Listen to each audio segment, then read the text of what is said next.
제가 대표님을 처음 뵌 게 고시원 클래스 2기 때였는데요. 그때도 넘치는 에너지에 정말 놀라웠는데 지금까지 변함없이 열정적인 모습에 다시 한번 감탄하게 됩니다. 오늘 이 자리에서 많은 분들이 사랑하는 본캐 쇼호스트 이석영과 본캐 못지않게 영향력이 커진 부캐 해나경 대표로서의 모습을 모두 소개해 주시면 감사하겠습니다. 네, 안녕하세요. 저는 해가 나듯 따뜻한 사람 해나경이라고 합니다. 본명은 이석영이에요. 석영의 순 우리말 해가 나듯 따뜻한이라는 뜻을 이제 합성을 해서 해나경이라는 닉네임으로 이석영보다 더 부캐가 본캐를 뛰어넘는 활동을 좀 하고 있고요. 벌써 올해로 22년째 제가 홈쇼핑 쇼호스트로 본업을 가지고 있으면서 그 사이에 고시원 원장님 그리고 고시원 하면서 고시원 강의도 하게 되고 또 책도 쓰게 되고 여기에 이제 다른 공간인데 뭐 무인 카페나 파티룸이나 하나 더 하고 이거는 살짝 비밀이라 나중에 공개해드릴게요. 네, 그리고 이번에는 그 신축을 해서 이번에 준공도 잘 떨어지고 허가도 다 나서 이제 임차를 하고 있는 중이에요. 그래서 그렇게 또 공간 임대 또 이제 말로만 듣던 건물주 빠른 시간 내에 좀 큰 성장을 하게 돼서 너무 감사한 상황에 있는 사람입니다. 많은 분들이 쇼호스트라는 직업의 안정성에 대해서 잘 모르는 경우가 많습니다. 저 또한 쇼호스트가 1년 단위 계약직인지는 몰랐는데요. 네. 20년이나 쇼호스트로 활동해 오셨지만 한편으로는 지속 가능한 수입에 대해서 고민이 깊으셨을 것 같아요. 그래서 고심하시다 고시원을 운영하고 더 많은 사람들에게 도움을 주고자 책을 쓰셨잖아요. 책의 부제는 3년 만에 건물주가 된 쇼호스트의 돈 버는 공식이지만 많은 독자들이 이 공식보다 태도를 더 많이 배운다고 말합니다. 만약 지금 책의 부제를 다시 짓는다면 어떤 메시지를 담고 싶으신가요? 책의 부제요. 제 해나경의 고시원 클래스 책이 고시원 창업과 운영에 필요한 뭐 A부터 Z까지 어떤 실용서적, 하우투를 알려주는 방법에 이제 담겨져 있는 책이라고 이제 다들 이렇게 아시고 구입을 하시는데 막상 읽다 보면 뭐라고 해야 되지? 약간 좀 동기부여도 좀 되고 좀 에세이 읽는 느낌도 있고 편안하게 쉽게 재밌게 잘 읽었다라고 말씀을 해주시는데 저는 이 책에서는 이제 더 담아내고 싶었는데 못 담아낸 게 사람의 이야기 그리고 그 사람이 연결되는 이야기 그리고 그 사람 사이에서 테이커가 아니라 기버가 돼야 하는 이야기 그리고 그 사람들이 그렇게 서로 주고받으면서 함께 성장해야 되는 이야기를 쓰고 싶었는데 이제 못 썼어요. 그럼 이제 책이 산으로 갈까봐. 근데 그 마음이 그래도 책 한 켠 한 켠에 좀 담겨 있었던 것 같아요. 그래서 아마 제가 부제를 짓는다면 아마 부의 사다리 혹은 성공 사다리 꼭대기로 함께 가자. 꼭대기에서 만나는 게 아니라 함께 가자라는 부제를 썼을 것 같아요. 네. 책에서는 나 파악하기의 중요성을 강조하셨는데 사업가로서 본인의 강점과 약점은 무엇이고 이를 어떻게 보완해 왔는지 설명해 주실 수 있나요? 네, 그 책에서 말하는 나 파악하기는 이제 이거 고시원 책이잖아요. 그래서 좋은 매물을 이제 고르는 데 있어서 그 좋은 매물이 어떤 A라는 사람한테는 별로인 매물이 될 수도 있고 B라는 사람한테는 되게 좋은 매물이 될 수도 있거든요. 그러니까 내 기준에 따라 그게 달라질 수 있다는 거예요. 그래서 그 기준 설정이 나를 제대로 봐야지 내가 세운 기준을 알아야지 좋은 매물을 찾을 수 있다 이제 이런 의미인데 저 이렇게 질문이 너무 고퀄이어서 깜짝 놀랐어요.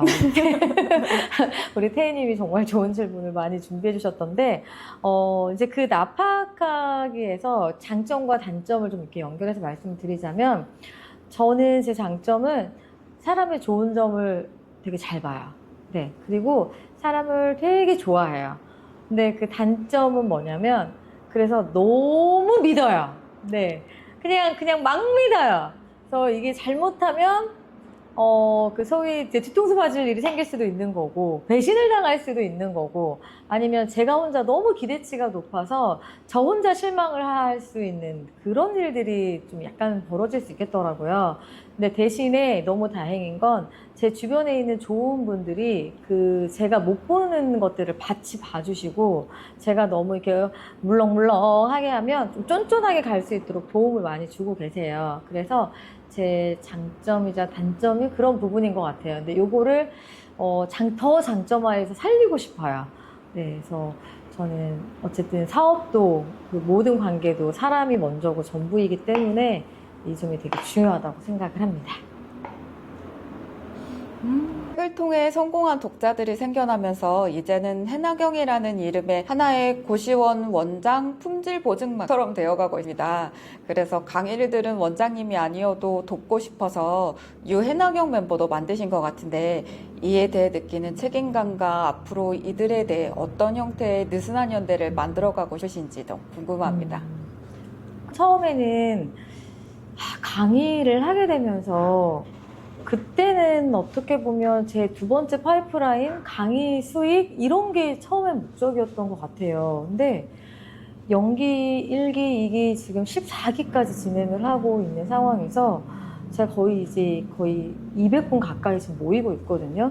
근데 이분들을 만나면서 강의 수익은 이제 그것보다, 그러니까 제가 솔직히 파이프라인은 다른 방법으로 만들어내고 그 수익은 이제 가져가고 있으니까 이거 되게 현실적인 중요한 문제잖아요. 그러니까 솔직히 그냥 대놓고 말씀드릴게요. 큰 욕심이 없는 사람이라 지금 당장은 크게 돈에 욕심이 없는 거예요. 제가 욕심이 있는 건 사람인 거예요. 내가 함께한 이 사람들을 이탈하지 않고 끌어가고 싶고 같이 성장하고, 왜냐면 저는 제 소원이 뭐냐면 제가 좋아하는 사람이랑 같이 비싼 데서 같이 비싼 거 맛있는 거 먹고 서로 눈치 안 보고 뭐 사주고 이런 거 없어. 같이 돈 내, 막 같이 비싼 거 먹고 막 같이 즐겨.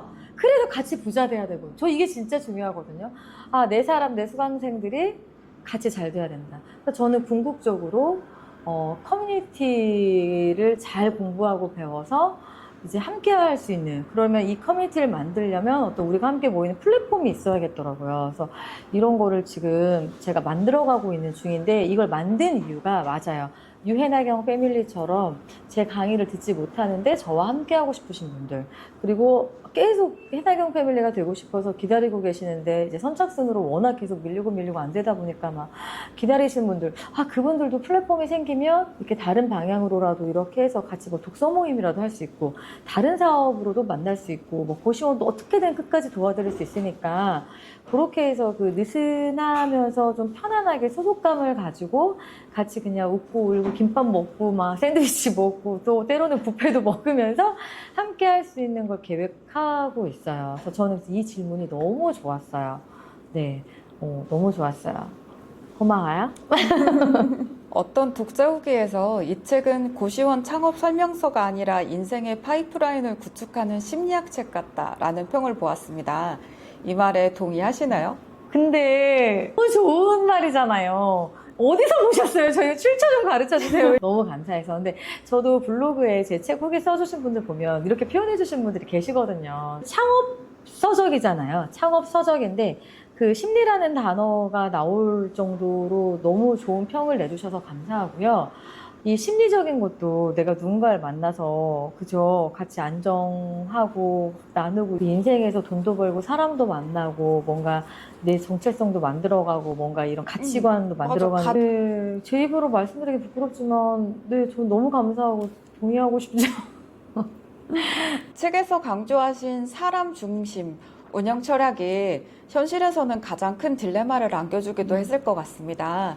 책에 차마 다 쓰지 못했던 원칙과 인정 사이에서 가장 크게 고민했던 입주민 관련 에피소드가 있다면 들려주실 수 있을까요?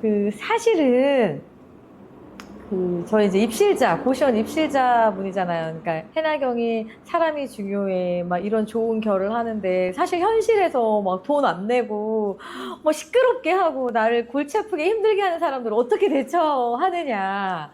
사실 지금 현재 제가 운영하고 있는 고시원에서 3달째와 5달째 입실료를 밀리고 계신 분들 계세요. 네, 그러니까 제 원칙은 일주일만 늦어도 바로 퇴실이에요. 그걸 원칙으로 가죠. 안 그러면 제가 너무 시달리고 너무 힘드니까. 근데 이 두 분을 제 원칙과 상관없이 사실 계속 계시게 하고 있어요. 저한테 얘기를 안 하고 입실 날짜, 그러니까 입실료를 내는 날짜가 됐는데 얘기를 안 하고 지나서도 얘기를 안 하고 제가 입실료 내셔야 되는 날이에요 했는데 저 돈이 없어요, 깜빡했어요, 뭐 이렇게 기본적인 예의, 그러니까 약속을 지키지 않고 무작정 밀리거나 저한테 대화하는 태도나 기본적인 매너가 안 돼 있으면 저는 그냥 완전 칼이에요. 네, 그냥 계약서 써준 대로 바로 퇴실. 그런데 입실료 내는 날 보통 이틀 전, 일주일 전에 저한테 연락을 해서 사장님 너무 죄송해요. 제가 상황이 지금 다리를 다쳐서 배달 일을 못하게 됐고 입실료가 좀 늦어질 것 같아요. 너무 죄송해요. 라고 얘기하시는 분은 정말 한 달이라도 더 기다려드려요. 그러면 제가 이렇게 말씀 예쁘게 하시는 분 많이 안 계시는데 미안해하지 않으셔도 되고 오히려 너무 감사해요. 대신 한 달 이후에 남들보다 2배로 열심히 해서 그때 천천히 갚아주세요 라고 얘기를 하거든요. 5달째 밀리신 분은 진짜 저희 그 고시원에 산지 2년이 넘으신 분인데 열심히 사시는 분인데 약간 그런 공황장애나 그리고 중간에 막 사기도 좀 당하시고 그런 스토리를 제가 알아요. 그래서 그냥 제가 막 약간 나까지 내몰리게 하면 안 될 것 같아요. 나는 그래도 품어줘야 될 것 같아. 근데 이분이 그걸 당연하게 생각 안 하고, 저는 사실 제가 자립청년 후원도 하고 있기 때문에 그냥 한 명의 또 다른 자립청년 후원이겠다 생각하고 그냥 솔직히 안 받을 생각이었는데 이 친구가 저 이제 정도 나왔고 일할 수 있어요. 저 하나씩 다 갚을 것 같아요. 원장님 너무 기다려주셔서 감사해요. 이렇게 피드백을 주세요. 내 선택이 틀리지 않았다. 그래서 현실은 좀 어려운 부분도 많아요. 하지만 제가 가지고 있는 생각이 이렇게 이게 가는 정이 고와요, 오는 정이 곱고 왜 그런 거 있잖아요. 근데 서로 잘하고 하니까 네, 당장은 제가 손해보는 게 있어도 나중에는 다 해결이 되더라고요. 고시원의 낡은 이미지를 해나경을 통해 따뜻하고 세련된 1인 주거 공간으로 성공적으로 리브랜딩 하셨습니다. 만약 지금 우리 사회에 존재하는 또 다른 공간이나 직업, 현장 중에서 이것만은 내가 꼭 리브랜딩 해보고 싶다. 그런 게 있다면 무엇이며 그 이유는 무엇일까요? 질문들이 너무 고퀄이에요. 저는 사실 진짜 리브랜딩 하고 싶은 건 뭐냐면 제가 입양 가족이에요. 저희 딸이 생후 30일에 저의 품으로 왔고 제가 궁극적으로 사람들에게 돈을 통해서 사람들의 관심이 가장 많은 게 돈이기 때문에 돈을 통해서 저를 알리는 브랜딩 작업을 하고 있는 거고요. 그래야지 확장성이 있으니까 이렇게 저를 많이 알린 다음에 우리 평범한 사람들의 평범한 입양. 진짜 요즘 그러니까 난임으로 고통받고 계시는 분들도 많이 계시는데 사회가 바라보는 그 시선, 그 입양에 대한 무거움과 어두움 때문에 끝까지 입양을 안 하고 포기하시는 분들도 계시고요. 그리고 우리 아이들이 이제 어쨌든 지켜진 거예요. 아기들은 포기되어진 게 아니라 지켜진 거예요. 세상에 지켜져서 나왔는데 이 아이들을 품을 수 있는 환경이 안 되잖아요. 그러면 그 시설이나 이런 데 빠졌을 때 아이들은 정말 가정 안에서 사랑받을 권리가 있는데 시설에서 이렇게 크면서 그러니까 안타까운 마음들이 있잖아요. 그때 입양을 바라보는 시선이 따뜻하고 밝다면 그게 정말 서로 선순환이 될 수밖에 없거든요. 근데 지금 아직까지도 입양은 아이는 불쌍하고 그리고 입양을 한 부모는 되게 대단한 거 막 이런 인식이 있어요. 그리고 입양을 했다라는 표현도 제가 많은 분들에게 이제 공감을 하기 위해서 표현했지만 사실은 입양 가족이 된 거거든요. 누가 하고 말고가 아니라 그래서 이 공개 입양이라는 게 되게 중요합니다. 이 공개가 제가 막 사람들한테 나 막 입양 가족이야 이런 게 아니라 아이에게 오픈하고 아이가 정말 그 정체성 다 본인이 인지하고 막 가슴에서 나왔다 뭐 이런 말 아니에요. 그러니까 그것도 물론 맞지만 진짜 현실적으로 얘기하고 아이가 잘 이해해서 그 엄마가 그려주는 하얀 도화지의 따뜻한 입양과 사회에 나왔을 때 그 차가운 입양이 그 갭 차이가 크지 않게 하는 일이 지금 제 일이라고 생각을 해요. 그래서 저는 입양에 대한 사회적인 인식을 제가 진짜 저 하나라도 하는 게 중요하잖아요. 이거를 꼭 리브랜딩 하고 싶고 그래서 두 번째 책은 사실 그 사람에 관한 관계에 대한 어떤 뭐 동기부여, 어떻게 보면 사람 비즈니스가 될 수 있겠죠? 그렇게 해서 결국은 네, 사람에 관한 이야기를 쓰고 싶고, 세 번째가 저는 입양책을 너무 내고 싶어요. 그래서 그 부분을 꼭 리브랜딩 하고 싶습니다. 쇼호스트의 수입을 넘어선 자동화 소득이 실현되었을 때 많은 이들이 꿈꾸는 경제적 자유를 얻으셨습니다. 네. 하지만 자유에는 그만큼의 책임과 선택의 무게가 따르는데 대표님께서 얻은 자유가 진정으로 빛을 발했던 순간은 언제였고 오히려 그 자유가 무겁게 느껴졌던 순간은 언제였나요? 후자의 질문부터 먼저 대답을 하면 그 경제적 자유의 무거움을 아직 못 느꼈어요. 왜냐면 그만큼 벌지를 아직은 못해서 저는 더 많이 벌어야 될 것 같아요. 왜냐면 더 그 이상의 벅찬 만큼 벌어야 그 책임감과 무거움도 느낄 것 같아요. 지금 저의 경제적 자유는 약간 한 스푼, 네, 뭐 지금 약간 짜릿하게 느끼는 이제 약간 시작점이거든요. 근데 제가 그 경제적 자유를 생각만 해도 행복한데 제 시간을 남한테 휘둘리지 않는 거. 제 시간을 우리 회사 사장님한테 대표이사님한테 휘둘리지 않는 거. 제가 그러니까 저는 방송을 하는 프리랜서니까 방송을 많이 해야 돈을 많이 벌고 적게 하면 돈을 못 벌잖아요. 근데 제가 원하고 싶을 때 회사에 바로 뭐 휴가 써서 주휴 신청해서 얼마든지 제 시간을 누릴 수 있는, 네, 그리고 제 의지대로 할 수 있는 거. 제가 놀고 싶을 때 놀고, 제가 일하고 싶을 때 일하고, 이런 게 가장 짜릿한 자유인 것 같고, 그리고 저는 이제 돈을 벌어서 너무 좋은 게 같이 돈 벌 수 있는 거. 그러니까 제가 돈을 벌면, 제가 이제 성장을 하게 되면 제가 어쨌든 그게 사람 레버리지라는 게 필요하잖아요. 한마디로 내가 직원을 써야 되고, 내가 어딘가에 외주를 맡겨야 되고 이런 일이 생기잖아요. 근데 내가 좋아하는 사람들이 내 일을 도와주는데 그들이 돈을 벌 수 있어. 예를 들어, 저의 유튜브 채널 PD님이 저랑 같이 돈 벌어. 저로 인해서. 근데 많이 벌면 좋잖아요. 근데 제가 더 많이 벌어야 많이 줄 수 있잖아요. 그리고 우리 PD님도 성장해서 본인이 또 다른 일을 개척해서 또 많이 벌 수 있게 또 서포트 해줄 수 있는 거. 전 이런 게 너무 이 자유가 행복하거든요. 네. 그래서 이런 짜릿함을 맛보고 있습니다. 운영하시는 독서 모임에서 퓨처셀프란 책 진행하셨었잖아요. 10년 뒤에 이석영이 타임머신을 타고 현재 건물 신축 현장에서 고분분투하는 대표님을 만난다면 먼저 신축은 1도 힘들지 않았어요. 토닥토닥 할 필요가 없었어. 보통 신축 건물 올리면 10년 늙는다고 하잖아요. 다시는 안 한다고 하잖아요. 그런데 제 신축을 도와주셨던 저의 신축 선생님 맥밀란 님이 하나부터 열까지 다 해주시고 너무 실력 있고 능력 있는 시공사를 너무 잘 만나서 이것도 선생님이 다 준비해 주신 건데, 그래서 저는 진짜 너무너무 쉽게 신축을 했거든요. 네, 그래서 저희 혹시 신축에 관심이 있으시다면 맥밀란 선생님, 네, 함께 해주시면 좋을 것 같아요. 그러니까 퓨처셀프 책을 읽고 퓨처셀프가 10년 후에 그 나와 연결을 해서 미래에 나가 지금을 바라보고, 또 그래서 결국은 과거도 지금 내가 만들고 미래도 내가 만든다, 이건 것 같은데, 10년 후에 해나경이 지금의 나에게 이야기를, 야, 너 지금 되게 잘하고 있구나.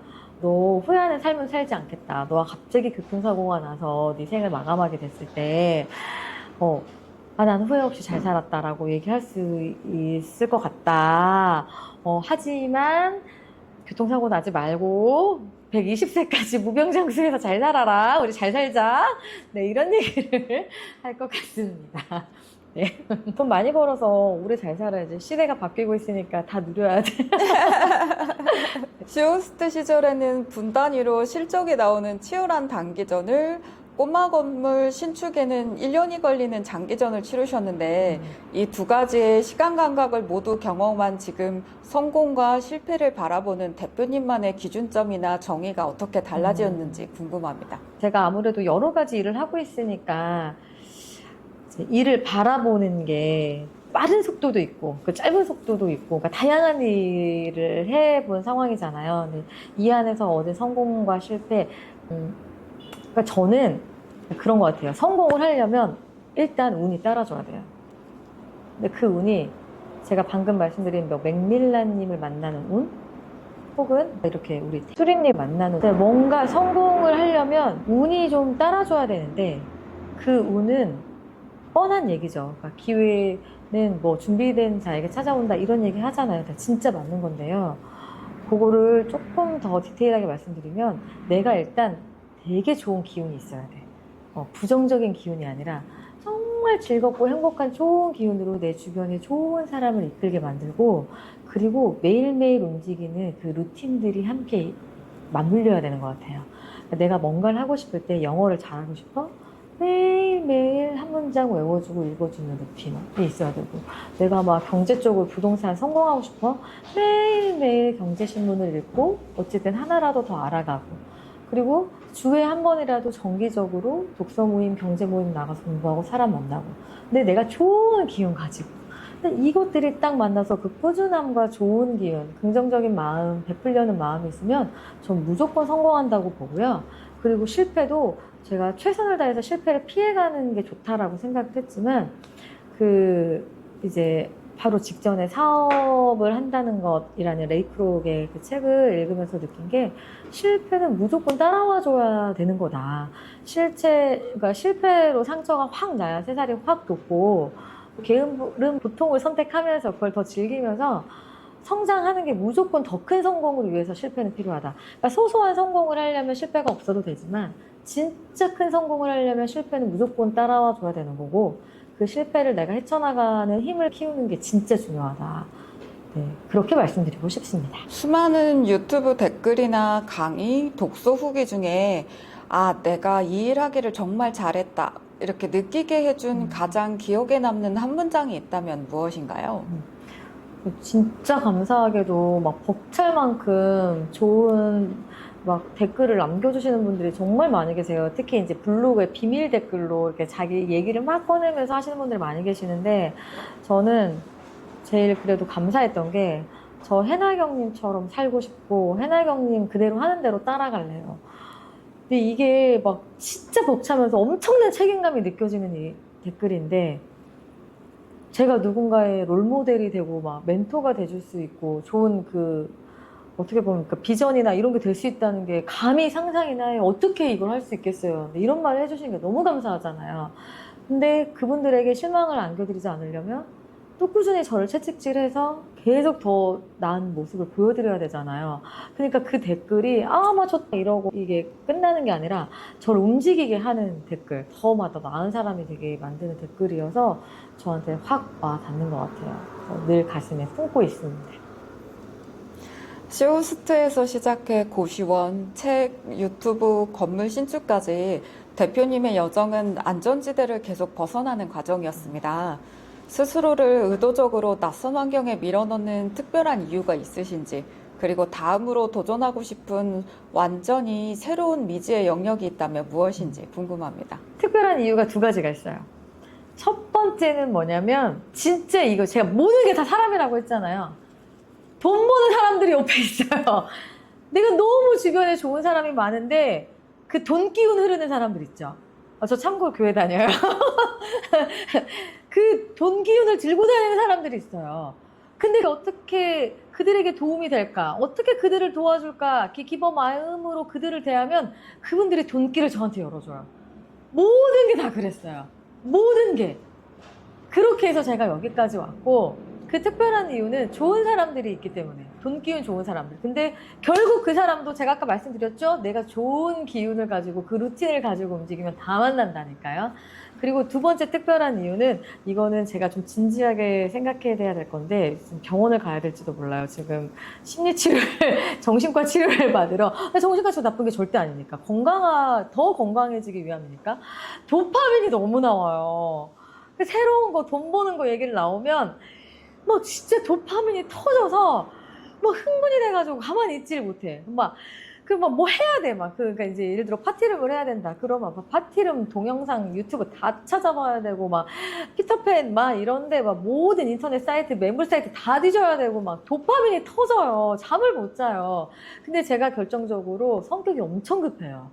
성격이 급한 장점이 뭐냐? 실행력이 진짜 최고입니다. 바로 실행해. 근데 그러고 후회할 일이 많이 사실 생길 수밖에 없는데, 전 한 번도 실패를 안 했어요. 왜? 옆에 그 좋은 사람들이 다 도와주거든. 브레이크 밟아. 아니야, 그거는 아니야. 이 매물로 해. 다 도와주니까. 나 진짜 수리님 오늘 한 얘기로 책 한 권 쓸 수 있을 것 같아요. 이 좋은 양질의 질문 덕에 이미 목차가 다 지금 나왔는데요. 이 질문지 저에게 좀 하세요. 그래서 이렇게 다 이루게 됐습니다. 네. 네, 다음은 공통 질문 두 가지입니다. 인간 이석영으로서 그리고 세상의 온기를 나누는 해나경 대표로서 대표님이 생각하시는 행복이란 무엇인가요?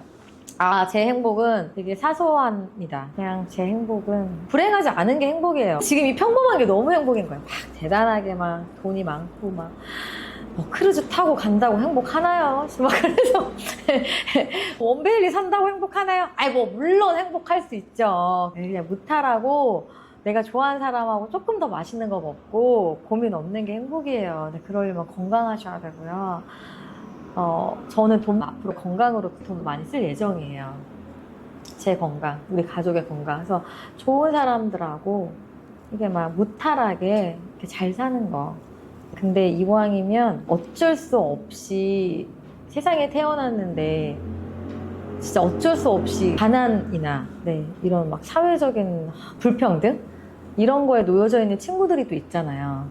나중에는 진짜 저희 신랑하고 그 얘기했거든요. 재단을 만들어서 그걸로 제가 제 역량, 제 재능, 제 주변에 좋은 분들의 모든 그런 에너지와 그 기술들을 다 끌어와서 수익을 엄청 창출을 시켜가지고 이 재단으로 그분들을 도우면서 이타적인 삶을 사는 이기주의자가 되자. 우리 김영중 작가님이 이 명언을 또 남겨주셨죠. 그래서 그 이타적인 삶을 살고 싶거든요. 그렇게 하면 행복의 농도가 좀 더 진해질 것 같아요. 그래서 저는 제가 모은 거 저희 딸내미 안 줄 거예요. 저는 저희 딸내미가 저보다 더 부자 되게 만들어 놓을 거고 제가 벌어놓은 거는 이렇게 다 사회에 환원하는 게 제 일단 목표여서 지금 저희 신랑이랑 싸우고 있어요. 재단 이름을 해나경으로 안 된다. 본인의 지분도 있기 때문에 해나경한테 이렇게 자기가 이렇게 그늘이 져서 살 수 없다 이러면서 우스갯소리로 해나경 재단을 꼭 만들어서 행복해지고 싶습니다. 꾸준히 독서 모임을 이끌고 계시면서 읽으신 많은 책 중에서 지금 이 영상을 보고 계신 분들을 위해서 단 한 권의 책을 추천해 주신다면 어떤 책인지, 어떤 분들을 위해서 그 책을 선택해 주셨는지 말씀 부탁드립니다. 책이 다 좋죠. 너무 좋죠. 이제 그 해나경의 고전 마스터 클래스가 제 인생책이고 싶은데 이건 너무 좀 그렇고요. 저는 제가 제 강의를 듣는 모든 분들에게 6일 약국 갑시다. 또 일본 작가가 쓴 장사의 신.